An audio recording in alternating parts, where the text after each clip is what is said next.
Está no ar. Gente que Fala. O melhor programa de debates do rádio brasileiro. Gente que Fala tem texto e direção geral do jornalista Fausto Camunha.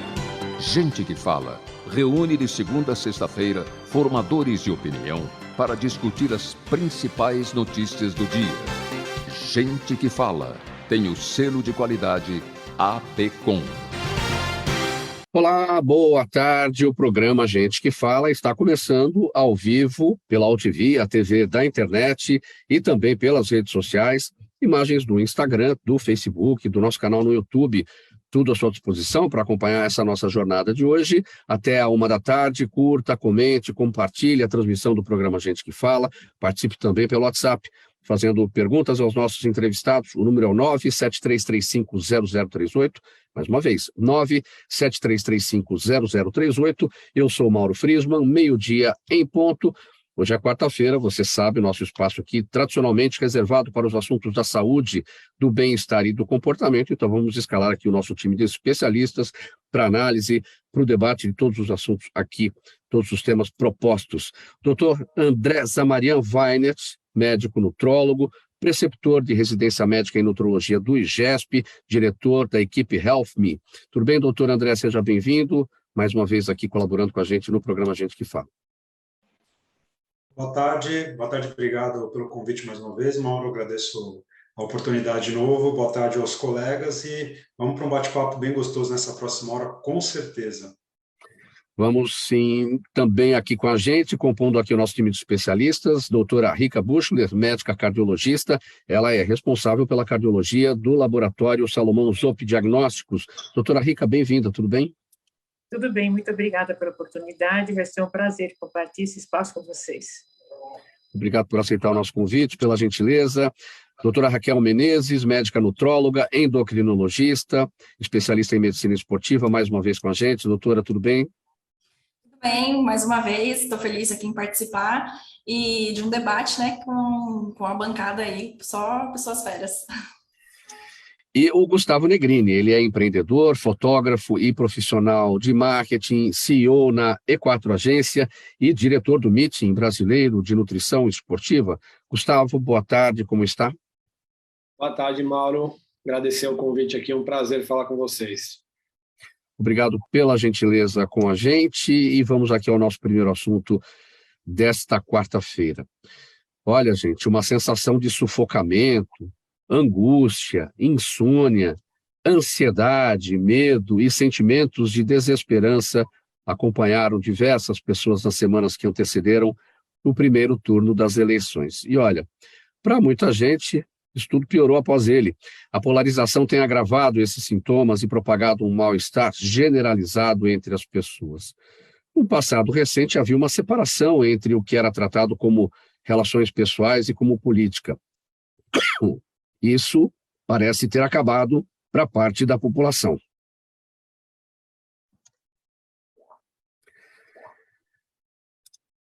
Doutora Rika, eu começo esse tema com a senhora, me desculpe aqui a questão aqui da tosse.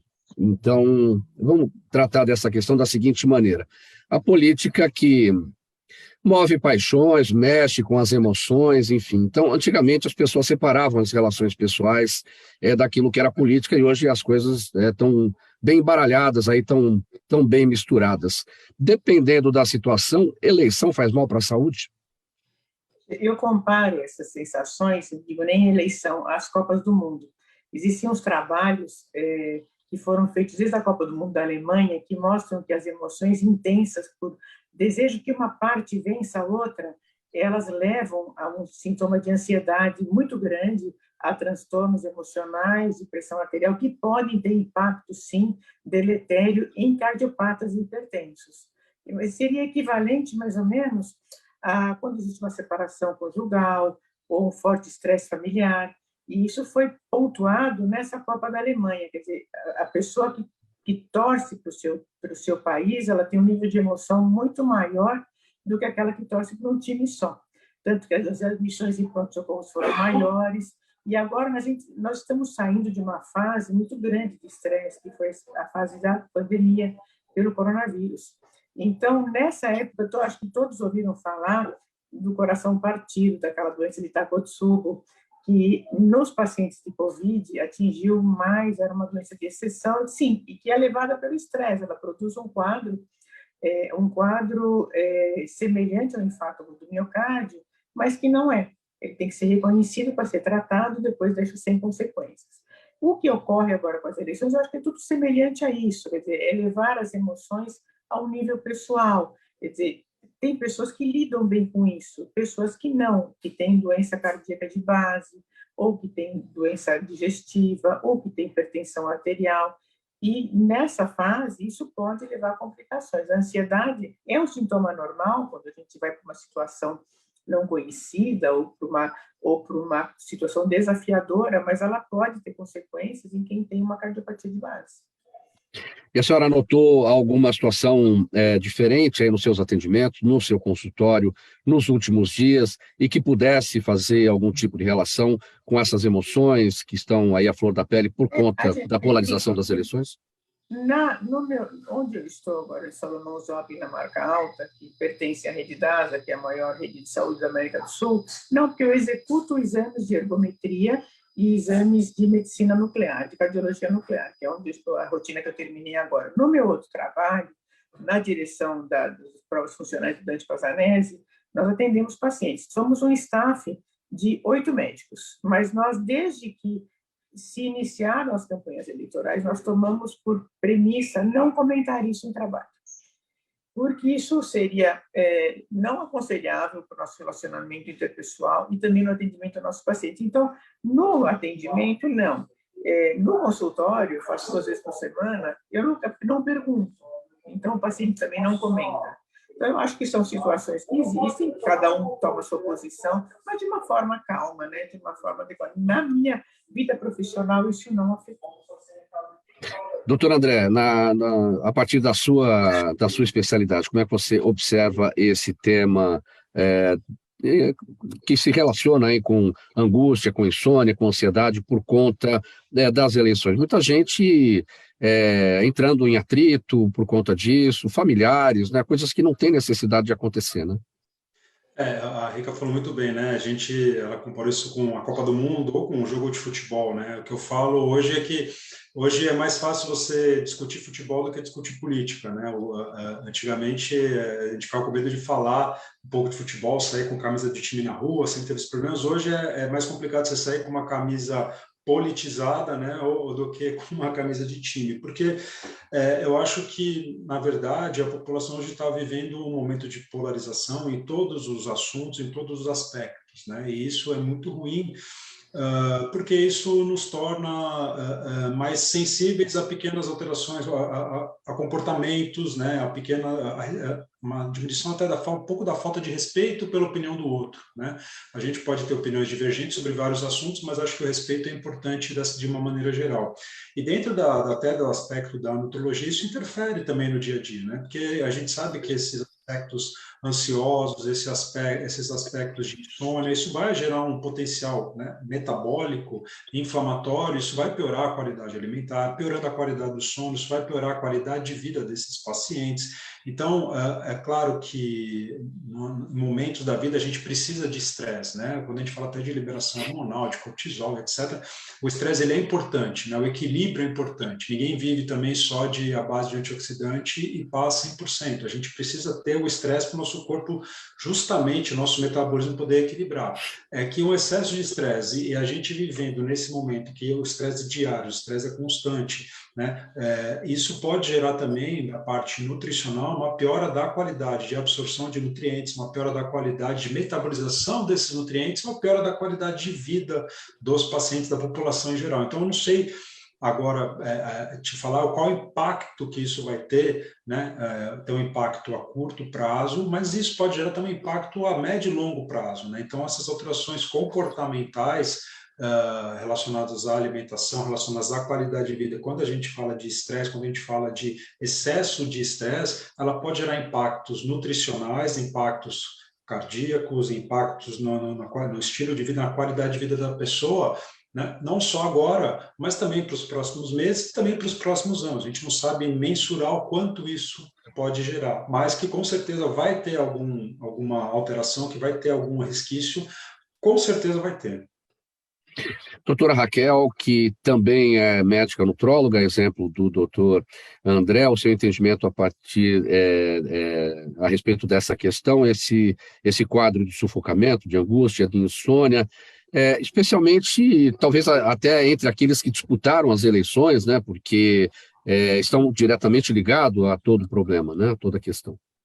Sim, eu acho que é um momento que realmente, né, causa ali uma certa ansiedade, uma certa expectativa. Isso daí é esperado para todo mundo, dentro de uma normalidade. Agora, a partir do momento que a gente também, assim, vive demais, né, porque tem pessoas que são muito inflamadas, né, tipo, que discutem, que param de falar com fulano, se você percebe que que não vai rolar aquele diálogo, então é melhor cada um ficar no seu canto, né, até a doutora Rica comentou que não comenta. Também aqui no consultório também não faço nenhum tipo de comentário, às vezes o paciente fala da opinião dele, mas eu não vou ali, não fico ali falando, não, mas tem esse ponto de vista, tem outro, porque na realidade, todo mundo, eu vejo assim, que todos buscam o melhor, eu não acredito que ninguém vai ali buscar uma coisa, esteja esperando o pior, né? Mas assim, cada um dentro do seu ponto de vista. Mas o que é natural de você ter ali nessa ansiedade, até eu mesmo estava no domingo, né? Confesso que fiquei bem ansiosa. Mas assim, isso daí a gente entrou nessa pauta, né, na questão ali da eleição. O que não pode, hoje em dia, a gente querer estender isso daí, ainda mais ficar estendendo durante ali esses 30 dias, porque realmente, tá? Tem gente que ela... É uma coisa você ficar ansiosa ali naquele período, você fala, poxa, queria isso, queria aquilo. Agora, uma coisa é levar aquele estresse para você na sua vida, no seu dia a dia, né? E ainda continuar essa campanha, e ainda continuar estressado durante esses dias, né? Porque isso daí, sim, afeta a questão da nossa saúde, o psicológico, né? Porque pensa só, você ali, aquele estresse, ansiedade toda, você querendo, toda hora, todo momento ali, você querendo pensar em política, falar de política, também dá uma relaxada, né? Porque isso daí afeta, que nem já o doutor André, a doutora Rica falou, que afeta, sim, na nossa parte hormonal, todo o nosso metabolismo. Pois é, nesse sentido, Gustavo, do raciocínio da doutora Raquel, temos mais 3 semanas aí pela frente, quase um mês, né, para o segundo turno, e eu acho que muita gente ainda vai guardar todas essas sensações. Sim, e do ponto de vista de negócio, né, que é onde a gente está inserido, é uma grande indefinição para o que vai acontecer no país. Então, fica todo mundo numa grande expectativa. A gente aqui, imagina, a gente tem congressos na área da saúde, e a gente vem de uma pandemia que fomos extremamente afetados e uma indefinição econômica, enfim. Então, acho que tem muita coisa em jogo aí, tirando todo o estresse, enfim, que a gente vem passando nos últimos 2, 3 anos já, talvez, né? Então, acho que é um momento de atenção. 12h13 agora, minha gente, programa Gente que Fala, edição de quarta-feira, com os temas da saúde, do bem-estar e do comportamento. Você está ao vivo, acompanhando aqui a nossa transmissão, também pelas redes sociais, imagens do Instagram, do Facebook, do nosso canal no YouTube. E o próximo tema agora por aqui, levantamento da Sociedade de Cardiologia do Estado de São Paulo aponta que a cada 12 minutos uma mulher morre infartada no Brasil. Há 60 anos, as doenças cardiovasculares matavam 9 homens para cada mulher. Vejam só, atualmente já temos uma equiparação de quase 1 para 1. Os problemas são muitos, já que as mulheres são mais propensas ao sedentarismo, à obesidade, patologias da saúde mental e muitos outros. E por tudo isso, elas devem estar mais atentas à periodicidade para a realização de exames cardíacos e aos cuidados preventivos. Interessante e preocupante esse dado, doutora Rica, porque a mulher vai muito mais ao médico do que os homens, né? E a gente tem a impressão de que elas estão mais protegidas, né? É que existe, veja, nós estamos no Outubro Rosa, né, que é uma iniciativa excelente, populacional e que traz muitos resultados. Existe um consenso da mulher ir todos os anos ao ginecologista. Se ela não tiver outro problema de saúde, ele é que vai pedir os exames dela. A gente sempre fala, você pode falar de um lema que assim, o que a mulher tem por trás do biquíni? A mama e o coração também. As doenças cardíacas matam mais que as neoplasias de mama e de ovário na mulher. A proporção ainda é maior de homens, só que depois de uma certa faixa etária, da quinta para a sexta década, começa a aumentar para as mulheres. Coincide também com o término da menopausa e também com o perfil da mulher. A mulher, muitas vezes, ela é o único sustento da família. Então, a mulher de há 50, 60 anos atrás ficava muito mais em casa, tinha um provedor, que era geralmente o marido. Hoje em dia nós temos famílias em que a mulher só ela é a provedora, e se descobriram alguns outros fatores de risco, além dos clássicos, ou seja, fumar, ser hipertenso, sobrepeso, colesterol alto e sedentarismo. Foram descobertos desde 2016 os que a gente chama de fatores emergentes. São fatores de risco para a doença cardíaca que, infelizmente, só as mulheres temos. Ou seja, parto prematuro, menopausa precoce, primeira menstruação precoce, a menarca, abortamentos naturais, a mulher que teve hipertensão na gravidez, mesmo que ela não tenha depois, diabetes gestacional, são fatores além daqueles clássicos que a mulher tem e que levam ao aumento de incidência de doença cardíaca, que a expressão vai ser infarto ou acidente vascular cerebral. E uma coisa que veio à tona agora nós temos uma especialidade que ganha muito vigor, que é a cardio-oncologia.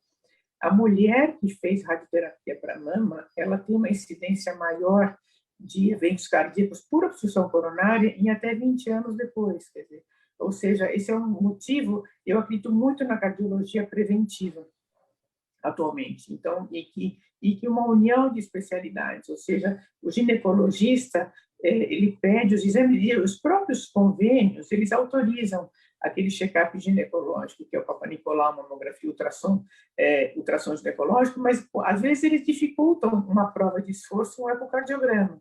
Isso tem que entrar num consenso, e também a atividade física, que a gente sempre diz que não precisa ter meios financeiros para uma academia. A atividade física, caminhar, tudo isso é bom. Claro que o ideal é fazer exercício moderado, por 3 vezes por semana, até 5 vezes, mas nem todo mundo consegue. Então, qualquer coisa nesse sentido já é boa. A mulher, ela entra no escopo de maior perigo quando ela termina a menopausa, ou seja, ela ganha peso, as doenças vêm com mais frequência, hipertensão, depressão, problema de tireoide, e nos estudos populacionais americanos e mesmo brasileiros, a mulher é menos aderente à medicação, por exemplo, para pressão alta, do que o homem. Como é uma doença silente, que a pessoa não sente nada, o abandono maior é na mulher. E dependendo da camada socioeconômica, a mulher, ela não sai de casa, ela tem uma atividade intensa dentro de casa. Então, é um trabalho que tem que começar desde a prevenção, quer dizer, quando ir ao cardiologista? Entre 20 e 30 anos, só para ver se está tudo bem. Se não tem antecedentes, não precisa ter todo ano, mas ir uma vez para ver os lípides, a glicemia, atividade física. Uma coisa que é muito boa é que a atividade física, ela realmente se estabeleceu. Existe uma preocupação nas pessoas de fazer atividade física, de comer corretamente, de ter uma vida saudável. Então, e também tem um fator que a mulher, um estudo inglês, americano chama Allison, que se num pronto-socorro entrar uma mulher e um homem com dor no peito, o médico vai atender primeiro o homem. E a evolução da mulher na doença coronária é pior. As coronárias são mais estreitas, o coração um pouco menor, a frequência cardíaca é mais alta. Então, tem que ter um alerta, sim, e tem que entrar no mesmo o escopo do Outubro Rosa. Setembro foi o mês do coração. Então, isso já está sendo divulgado, mas tem que ser um pouquinho mais. O Salomão usava para fazer uma caminhada, uma corrida no domingo, no câncer de mama. Nós, da cardiologia, vamos também, porque a gente considera importante as duas coisas, né? Detectar o câncer de mama, tratá-lo e também ter uma vida saudável para não ter problema cardíaco. Esse aspecto que a senhora apresentou, numa situação de emergência no pronto-socorro, um homem e uma mulher nas mesmas condições, de sintomas cardíacos, o homem é que vai ter a prioridade no atendimento. Qual é a possibilidade de modificação nesse protocolo, uma vez que a evolução na mulher de um problema cardíaco é muito mais rápida? Os grandes serviços terciários, ou seja, o protocolo de cardiologia, como o Dante Fazanese, INCOR, Einstein, que inclusive este ano estão entre os 50 melhores hospitais de cardiologia do mundo, pela revista Newsweek, eles têm um protocolo. Então, esse protocolo DOR, ele é aplicado igualmente, independente do sexo. Os pronto-socorros menores, existe ainda uma tendência antiga de que a mulher não é... Ou como a mulher, a doença pode se manifestar com sintomas não tão evidentes, por exemplo, sem ser dor no peito, pode ser dor na mandíbula, dor nas costas, dor no estômago. Então, às vezes, fica um pouco dúbio. Mas os centros terciários grandes já têm esse protocolo que segue independente do sexo. Posso dar uma opinião aqui? Acho que ainda, né? Claro, se não concordar, acho que podem até discordar, ela deve, né? Se não acharem, tem muita coisa na medicina ainda, né? Que é muito baseada em crenças, né? Crenças ou coisas da década de 50, da década de 60, né? Que se tornaram verdades que é difícil você tirar do médico, né? Então, o médico que estudou há 20, 30 anos atrás, ou que está ensinando hoje os alunos, tem muita coisa que eles estão, muitas vezes, o médico, até que está em centros menores, ele crê que o risco do infarto é muito maior no homem do que na mulher, né? De desenvolver a doença naquele momento. Então, tem muita coisa, não só no infarto, mas até na nutrologia, na endócrino, na cardio, tem muita coisa ainda, né, em centros menores que a gente se baseia em crenças antigas que não refletem a verdade de hoje. E acho que esse que é o grande desafio que a gente tem pela frente também, né? O que eu oriento sempre os residentes é o seguinte: o paciente que tem dor no peito não toma chá, nem Tilenol, vai no pronto-socorro.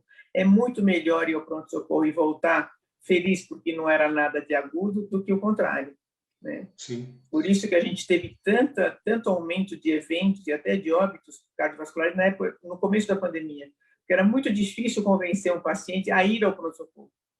Ele fazia consulta online, agora, não, mas se eu pegar Covid, ok, vai de máscara, mas não fique em casa, né? Mas então, tem crenças que são difíceis de tirar.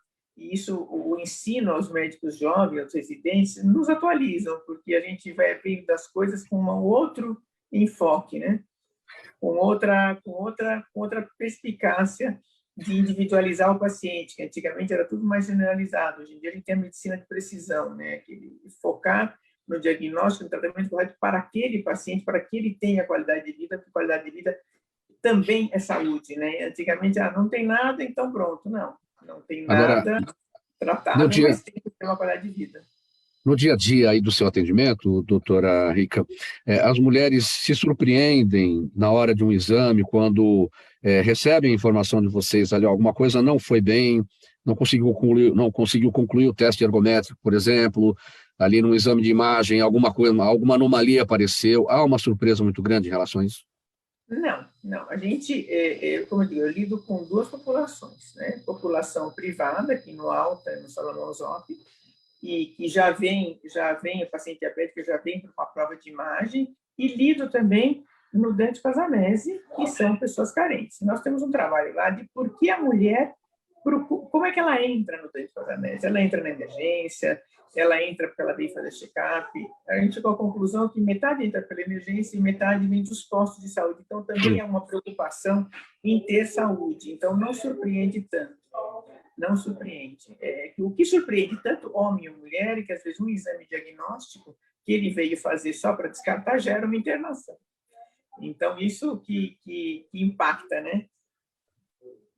Muito bem, 12h23, programa Gente que Fala. Quem pediu a palavra? Doutora Raquel. Que estou vendo o assunto, né? E eu acho muito interessante a gente também pontuar a medicina preventiva, né? Porque nós estamos falando assim dessa mulher que chega ao pronto-socorro com a dor, que ela já está ali com um problema, né? E até a doutora Rica comentou antes com relação à atividade física, né? A atividade física, a educação nossa alimentar. É claro que nem todas realmente vêm até ali um acesso ou uma possibilidade de fazer, de pagar uma academia, né? De fazer uma atividade física todos os dias, mas é importante sim da gente pensar de ter a prevenção nossa, né? Senão você vai falar assim, tá, beleza, eu tive um infarto, então eu vou esperar, né? Vou esperar para ver se eu tenho ou não. Claro que existem vários fatores, né? Não significa que a pessoa está ali fazendo uma atividade física, tendo uma boa alimentação, que significa que 100% de chances que ela não vai ter. Mas é importante a gente focar, e principalmente na mulher, né? Na idade ali que ela entra, de riscos maiores ali de infarto, bem pontuado pela doutora, que pode ser uma alteração ali hormonal, porque é naquela fase que ela entra na menopausa, né? Então, assim, de também ter essa investigação, e principalmente, assim, é aquele clichê, a gente é o que a gente come. Assim, é uma realidade, né? Muitas coisas ali da nosso ambiental que vai influenciar na nossa saúde.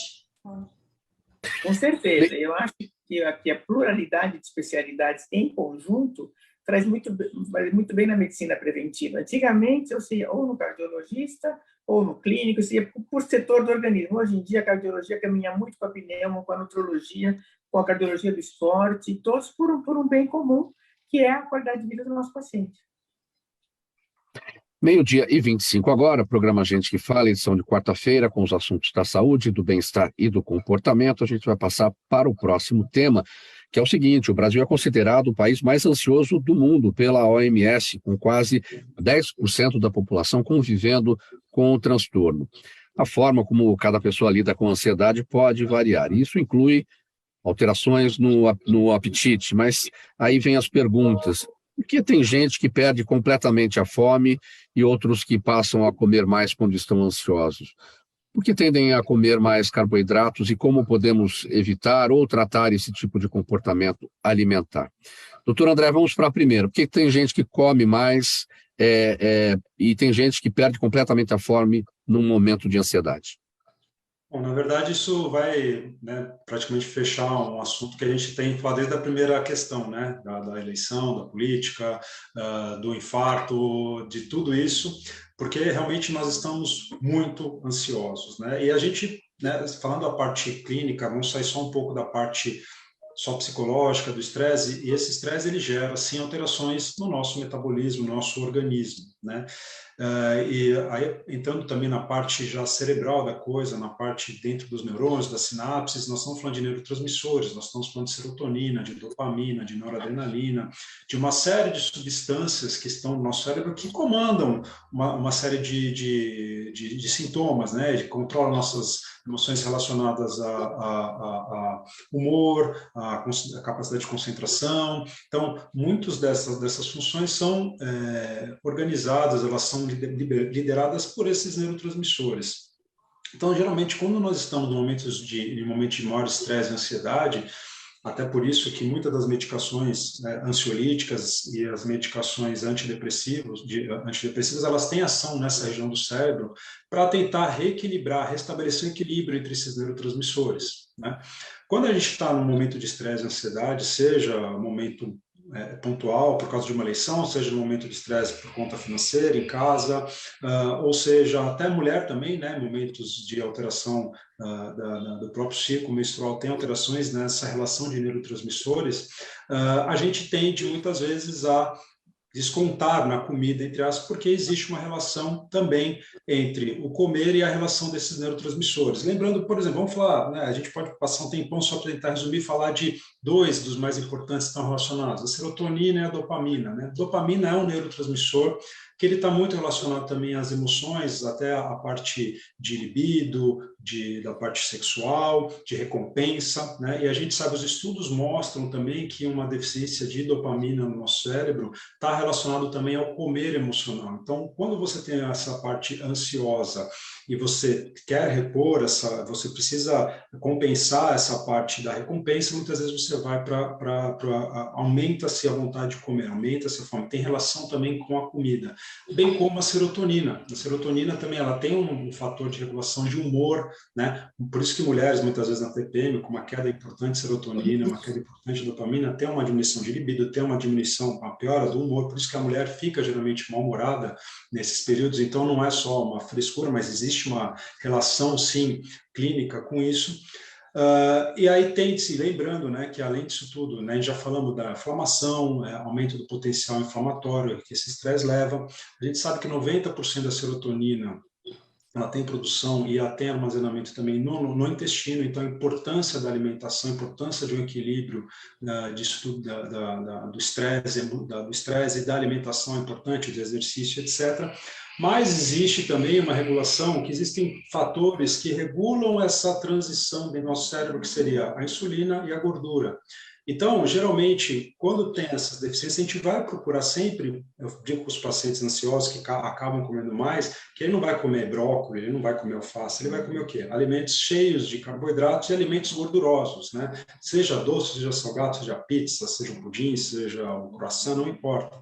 Justamente por quê? Para ativar essas substâncias que vão regular também essa entrada e saída do nosso cérebro, tentar amenizar esses ímpetos ansiosos. Então, quando a gente está mais ansioso, a gente tem essa relação com a comida, principalmente no aspecto, muitas vezes, de comer mais. Tem pessoas que comem menos, que você me perguntou? Tem, muda-se um pouco essa relação, mas é de pessoa para pessoa, mas a relação comida, carboidrato, alimentos altamente calóricos, potencialmente inflamatórios, que isso vai gerar uma piora do quadro ansioso depois, porque você tem aumento desses neurotransmissores do cérebro, depois eles acabam diminuindo. Isso gera mais ansiedade e a pessoa começa a entrar no ciclo. E aí falando, inclusive, né, que o Gustavo falou do período até da pandemia, que pirou muito, né, a Raquel provavelmente também já deve ter pego um consultório, assim como a Rica, quantas pessoas ganharam peso nessa pandemia, né? Muito peso, porque pioraram a qualidade alimentar, aumentou o nível de estresse, diminuiu o ritmo de descanso, né? Então, o exercício também ficou muito aquém do desejado.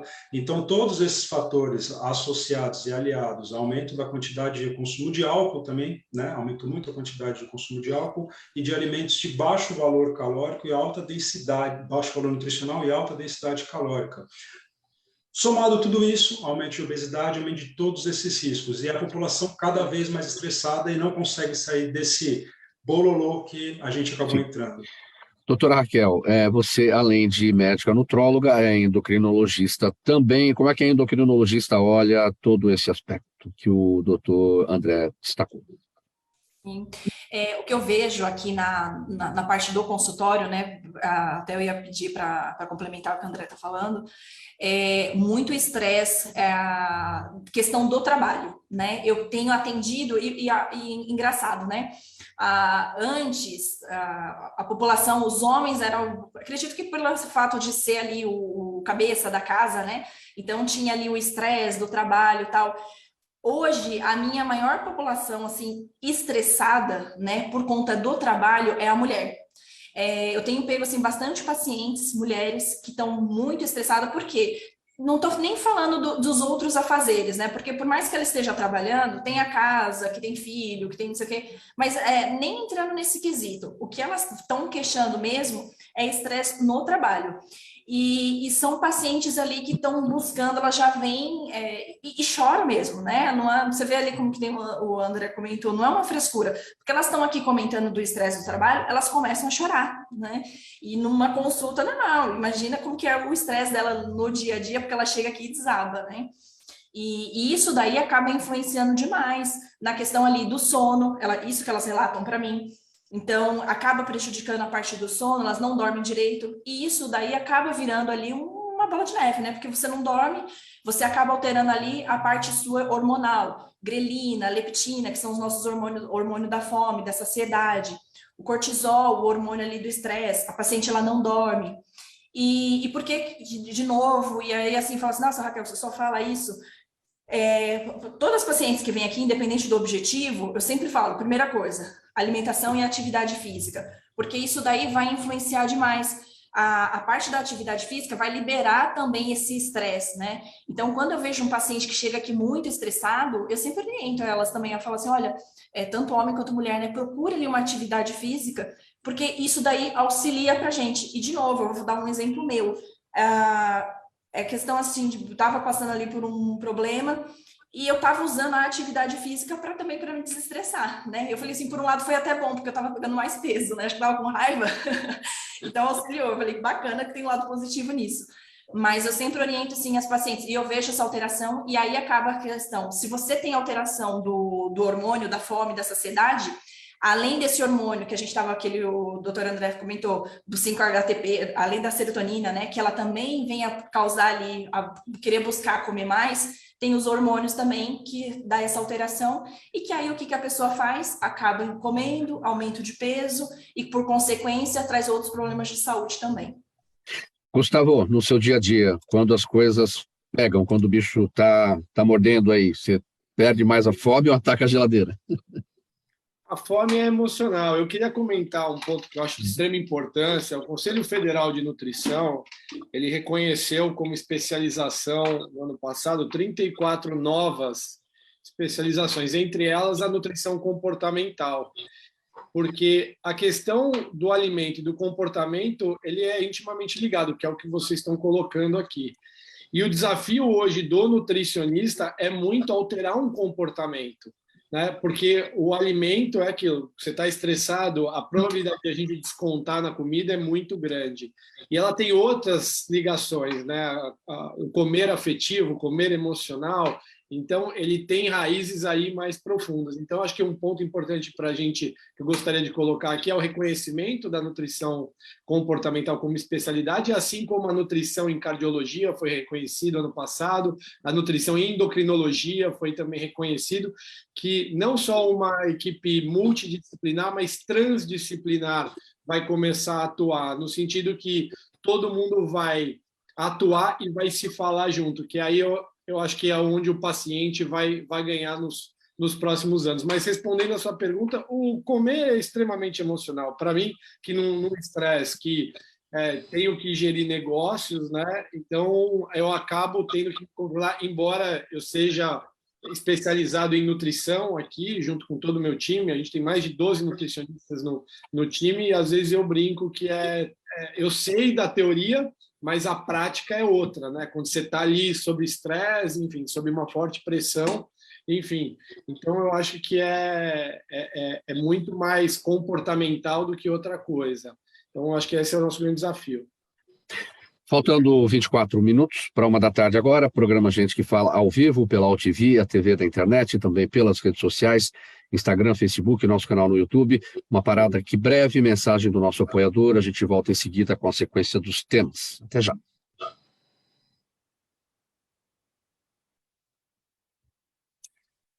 Não temos nosso intervalo. Daqui a pouquinho, então, vamos aqui para a sequência aqui, então, dos nossos assuntos. Faltando 23 minutos para 13h agora. Olha, pessoal, liberada pelo tecido muscular durante a prática de atividade física, a irisina é a mais recente esperança dos cientistas para proteger os rins de pessoas diabéticas de problemas causados pela progressão da doença, como danos nos vasos sanguíneos, artérias e veias que irrigam os rins. A substância, chamada de hormônio do exercício, é um dos principais mensageiros químicos responsáveis pelos muitos benefícios da atividade física regular. Doutora Raquel Menezes, o que a gente precisa saber, então, sobre a irisina, esse hormônio do exercício na proteção dos rins contra os danos do diabetes? Calhou de ser esse assunto aí do exercício, né? Sem querer eu fui falando e... Então, né, foi feito um estudo, né? Foi pego ali quando a gente faz a atividade física, uma atividade física já de moderada, a gente libera ali esse hormônio irisina. E o que ele faz? Ele atua ali, ele acaba ativando a presença de uma enzima, que é a MPK.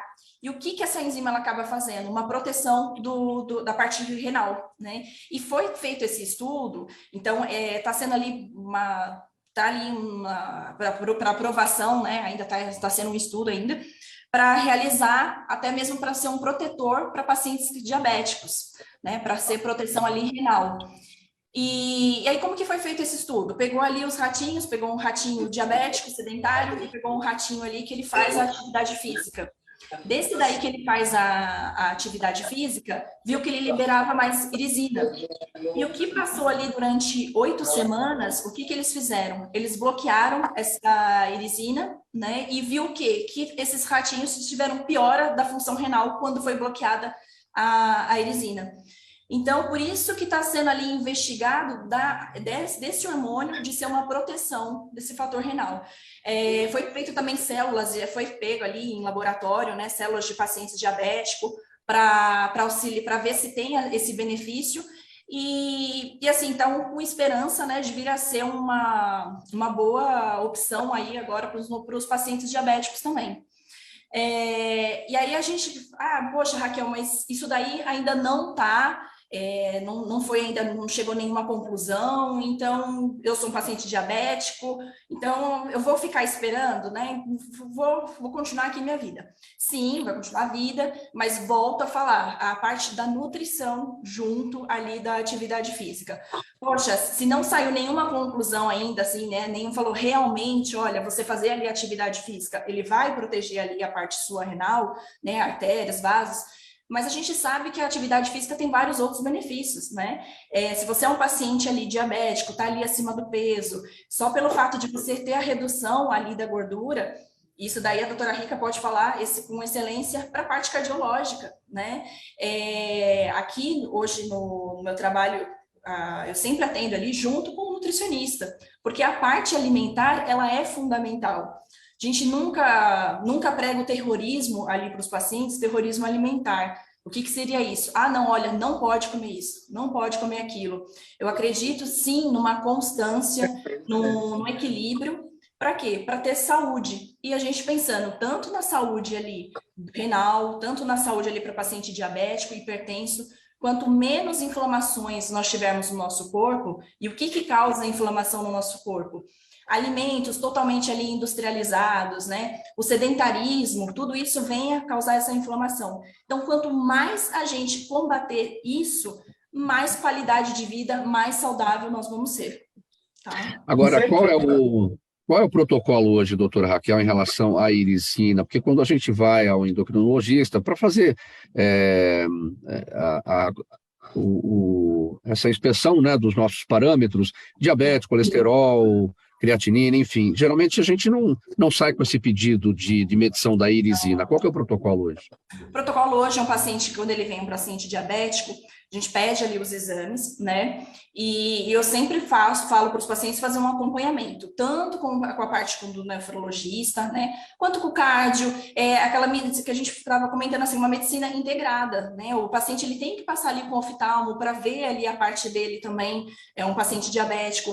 Então, assim, eu sempre encaminho o paciente, eu olho os exames dele no geral e eu falo para ele fazer o quê? Um acompanhamento. Mas ele não tem nenhuma queixa renal, um exemplo, tá? Ele não vem falando para mim, eu tenho uma alteração urinária. Mesmo assim, eu falo, passa com acompanhamento com o nefrologista. Por quê? Ele é o especialista nessa parte. E o nefrologista que vai orientar, no caso, esse paciente. Você vai voltar aqui comigo, um acompanhamento a cada 6 meses, a cada 1 ano. Mas, assim, eu sempre encaminho esse paciente para passar com o nefrologista também. Com nefro, com cardio e também oriento o oftalmologista. Né? Por quê? Porque também acaba afetando ali a parte da retina. Sim. Doutora Rica tinha pedido a palavra. Nós temos já um protocolo de reabilitação global, né? Mais cardiovascular, mas global, no Dante Pazanese atualmente, com 390 pacientes presentes.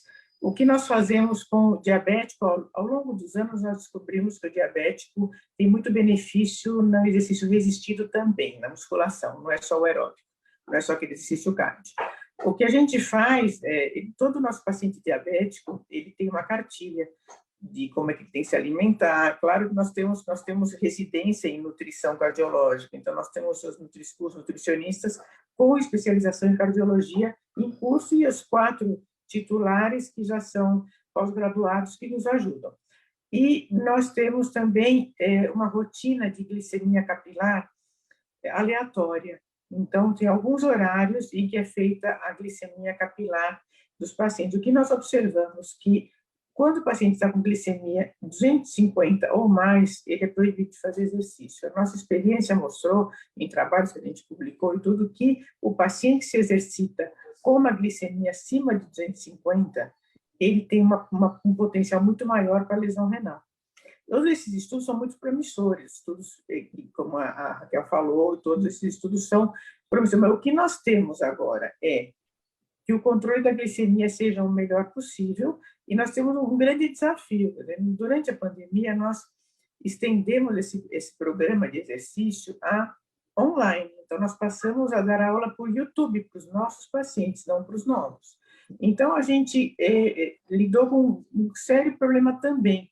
A perda de trabalho, o ganho de peso e o poder aquisitivo para adquirir alimentos saudáveis. Então, isso foi um grande desafio nesses 2 anos, mas foi gratificante, porque a gente fez uma pesquisa no SurveyMonkey e todos eles gostaram desse modo, e a gente continua trabalhando assim. O paciente diabético, ele faz pelo menos 2 vezes por semana, em 2 aulas aleatórias, uma glicemia capilar.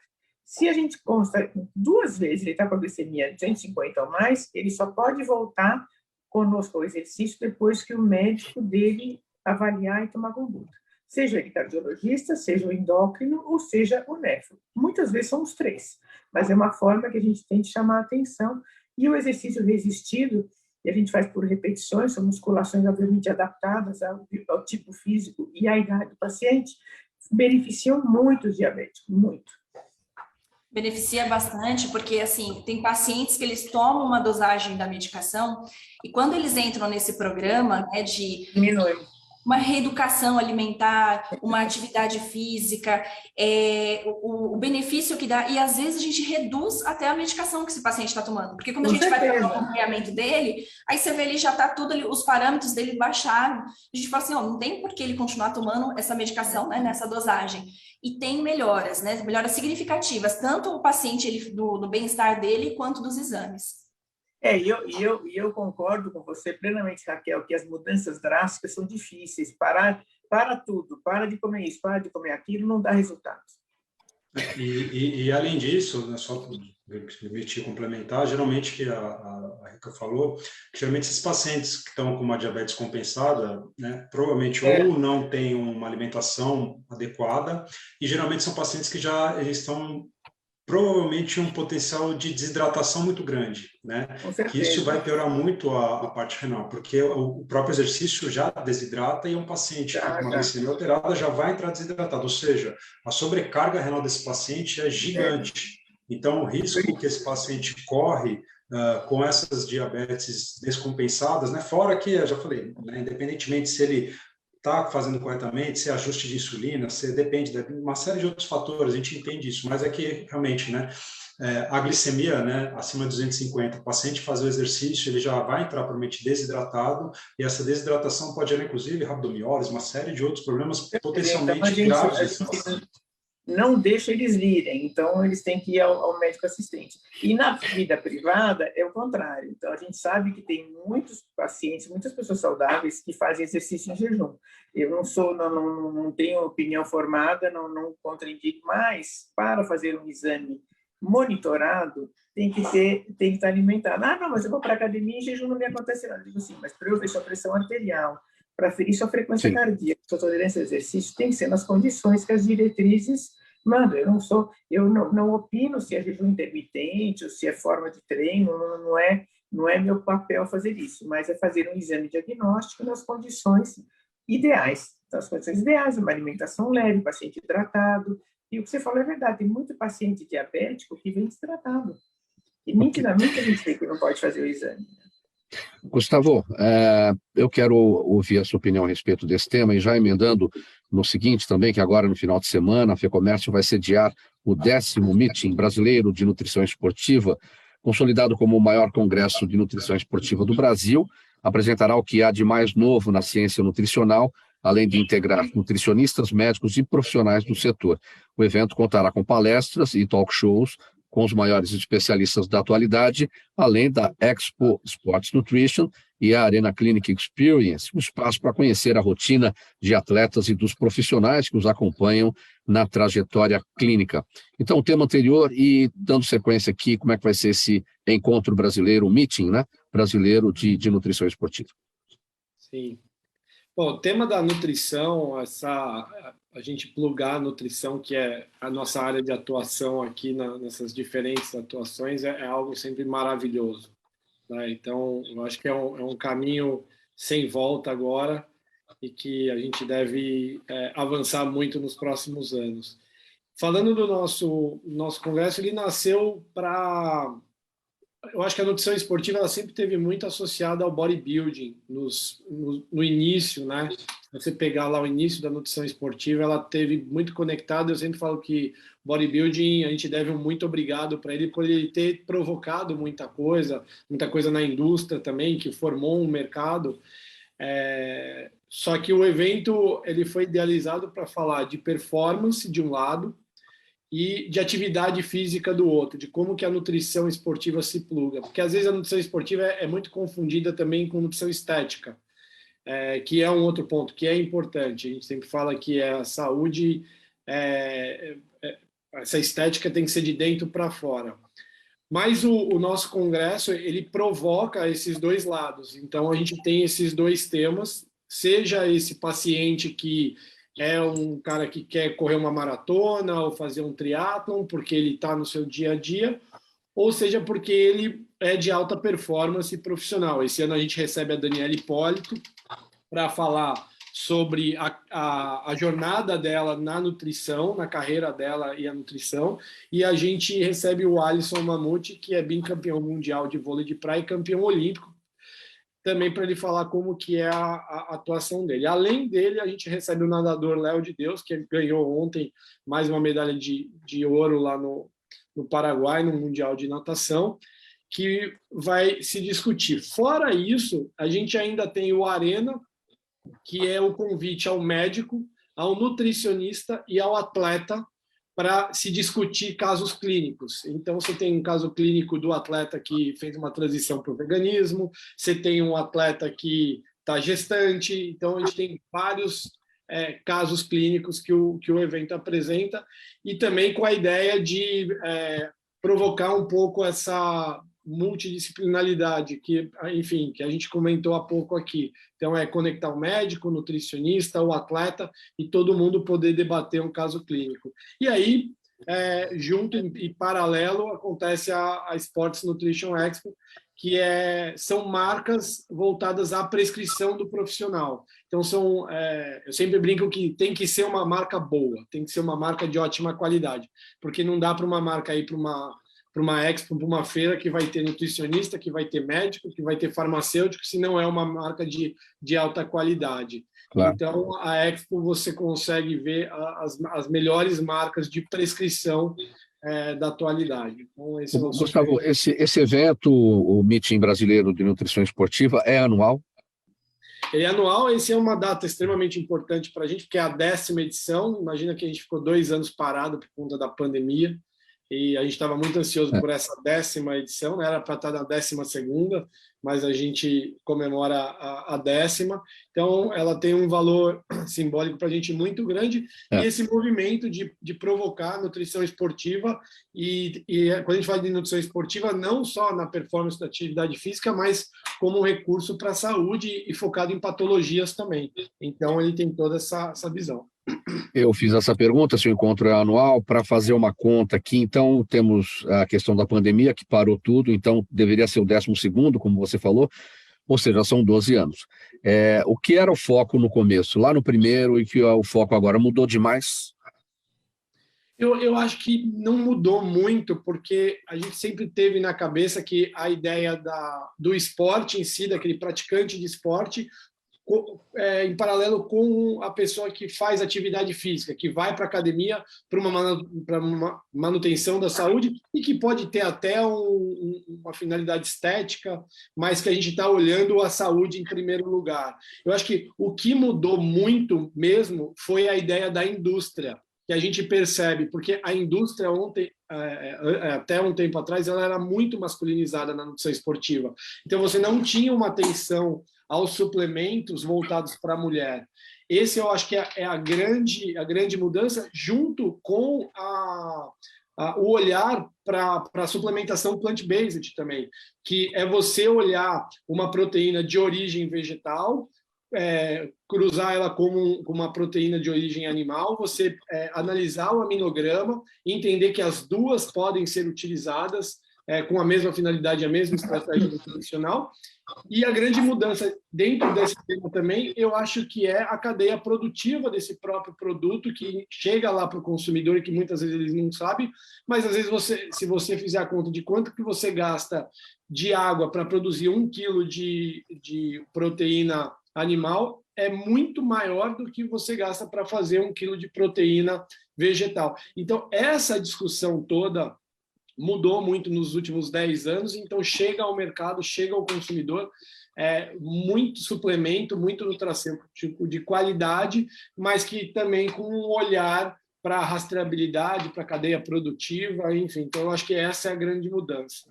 Bom, para dar a ficha técnica aqui, o serviço do evento vai ser, então, na sexta e no sábado, onde, horário e quem participa? Legal. Ele acontece ali no FEComércio, na 9 de julho, para quem não conhece, fica ali ao lado da GV, atrás do MASP, na sexta e sábado agora. Ele é um congresso voltado especialmente ao nutricionista, a programação científica é para o nutricionista, mas hoje a gente recebe também muitos médicos, educadores físicos, biomédicos e farmacêuticos. Então, ele é um congresso realizado por nutricionistas, mas, por exemplo, a gente tem o Márcio Tanuri, que é o médico do Flamengo, né? Responsável por todo o time profissional de futebol do Flamengo. Então, a gente tem médicos na nossa programação também, dando aula, dando palestra, então ele acabou sendo um evento multidisciplinar. Ele acontece das 8h30 às 18h30 na sexta e no sábado. Dá tempo da gente falar rapidamente a respeito de uma outra questão aqui, Raquel.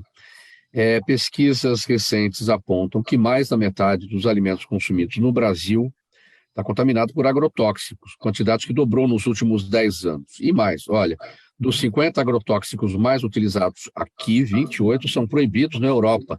Isso sem falar nos produtos repletos de corantes e conservantes, de sódio e da famosa gordura trans. E não à toa, cidades mais ricas, que consomem mais produtos industrializados, tem o maior número de mortes ligados ao coração. Aquele dilema, né, Raquel? Porque a gente já ouviu diversos especialistas por aqui dizerem vamos descascar mais e desembalar menos, né? Mas você também, na hora de descascar, fica preocupado se aquela cultura, aquela produção né, foi bem feita, se tem o agrotóxico adequado ou não, ou se está livre dele, enfim. A gente fica numa sinuca de bico, né? Porque a gente sempre fala para o paciente isso mesmo, a gente evitar o industrializado. Na correria nossa do dia a dia, né, os pacientes eles falam para mim, às vezes tem paciente que ele trabalha com vendas, né? Então hoje ele está num local, outro dia ele está no outro local específico, então a gente tem que prestar atenção mais ali na parte alimentar. E aí o que eu sempre oriento o quê para os pacientes? A gente ter esse balanço, né? O que é o balanço? Não evitar ali, não falar assim, não posso comer totalmente ali o produto industrializado? Pode, né? Mas não deixar ele ser ali 100%. Agora, com relação ali dos agrotóxicos, a gente também fica ali com aquele receio, né? Porque tem estudos comprovando, poxa, não é utilizado em todos os locais, né? Não é aceito. E aqui para a gente o que eu oriento os pacientes? Da gente tentar comer ali de uma maneira mais saudável possível, né? Evitando sim ali a parte e fazendo ali as atividades, porque isso daí acaba sendo uma coisa inflamatória no nosso corpo, né? O industrializado vem a trazer essas inflamações, e essas inflamações é o quê? Se a gente corta a mão nossa aqui, né, tem um machucado, vai inflamar, vai ficar vermelhinho, isso é bom, é o teu corpo ali reagindo contra essa inflamação. E aquela inflamação crônica, que é o que todo dia fica batendo ali no nosso corpo, e por conta das alimentações que a gente faz, né? Falei aqui rápido que eu tô com medo de passar o horário e de não dar tempo dos colegas falarem. Não, a gente já vai encerrar, porque já está muito em cima aqui do tempo. Eu quero a despedida de cada um e os canais. Você está com a palavra, Raquel, então sua despedida e seus canais. Agradeço mais uma vez, tá? Adorei participar, conhecer aqui novos colegas. Eu atendo aqui na Clínica Arquê, né? Fica na República do Líbano, aqui em São Paulo. Tem também o meu canal, @doutora Raquel Menezes, e eu espero vocês para acompanhar no dia a dia. Legal, doutora Raquel, muito obrigado. A doutora Rica agora despedida e os canais também. Foi um prazer enorme estar aqui, trocar ideias com os colegas que trouxeram tanta coisa enriquecedora. Eu tenho um Instagram profissional, que é a Clínica Buchler, tudo junto, onde eu respondo perguntas e posto muita coisa sobre saúde. E tenho a Clínica Buchler, onde trabalho a família, né? Meu marido e meu filho, que são hemodinamicistas, Jorge e Gabriel Buchler, e eu faço mais a cardiologia preventiva em métodos, e fico sempre, sou responsável pelo Salomão Zop, então fico sempre próximo lá, e eu atendo na minha clínica na Rua Cubatão, 587, quarto andar. E é um prazer, se quiserem mandar perguntas no meu Instagram profissional, a gente sempre responde, e é um prazer ter participado. Gustavo Negrini, palavra final e seus canais. Obrigado, Mauro, pelo convite, foi um prazer falar. Quem quiser conhecer um pouco mais da E4, @E4 Agência no Instagram.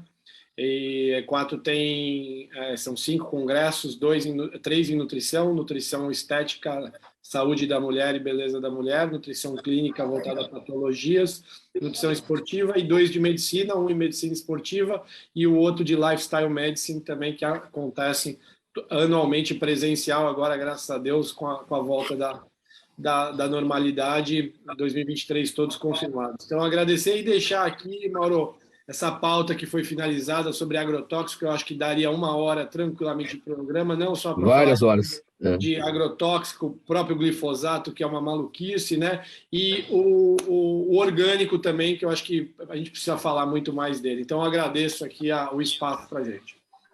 Doutor André Weinert, sua despedida e seus canais. Bom, agradecer, Mauro, pelo convite, Raquel, Gustavo, a Rica, que foi bem legal o bate-papo aqui, né, esse bate-bola. Meu canal, meu Instagram é @AndréNutrólogo, também responder à disposição, e faço das palavras do Gustavo a minha, que realmente esse papo de agrotóxico, etc., acho que dá para render uns 3 programas aí para frente ainda, para ter bastante papo. Uma boa semana a todos, obrigado mesmo. Muito obrigado pela presença de vocês todos, em nome da equipe do programa Gente que Fala. Participaram hoje com a gente, nessa quarta-feira, sempre com os assuntos da saúde, do bem-estar e do comportamento, doutor Andresa Marian Weinert, a doutora Rica Buchler, doutora Raquel Menezes e também o Ricardo, o Gustavo Negrini. Desculpe aqui a confusão com o nome. O programa Gente que Fala, a realização sempre da ABCom, na técnica da AltV, o Sérgio Oliveira, apresentação minha, Mauro Friesman, pauta e redação do Pedro Schiavon, Zenilda Salvato, nossa diretora de produção, jornalista Fausto Camunha, nosso diretor-geral, na AltV, a direção-geral do Alberto Luchetti, e você aí do outro lado, sempre espectador, internauta, a razão da nossa presença aqui todos os dias. A gente volta a se ver amanhã, a partir do meio-dia, ao vivo, aqui pela AltV e também pelas redes sociais. Abraço a todos, tchau, tchau.